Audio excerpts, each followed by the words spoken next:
আজ বানাবো তোপসে মাছের ফ্রাই। এখানে আমি 4টে তোপসে মাছ নিয়েছি। মাছগুলো প্রথমে কেটে ধুয়ে পরিষ্কার করে নিতে হবে। তারপরে নুন হলুদ মাখিয়ে নেব। নুন হলুদ মাখানোর পরে কিছুক্ষণ রেখে দেব।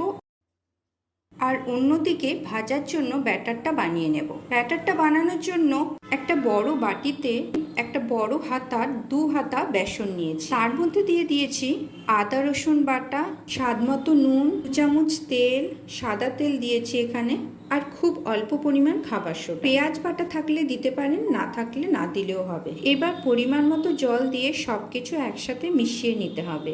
অনেকক্ষণ ধরে মেশাতে হবে যতক্ষণ না একটা স্মুথ আকার ধারণ করছে। গ্রেভিটা বানানোর পরে কিছুক্ষণ যদি রেখে দেওয়া হয় তাহলে ভালো হয়। এবার ফ্রাই প্যানে বেশ অনেকটা তেল গরম করে তৈরি করে রাখা ব্যাটারটা মাছের গায়ে ভালো করে লাগিয়ে ফ্রাই প্যানের গরম তেলে মাছগুলো 2 পিঠ লাল করে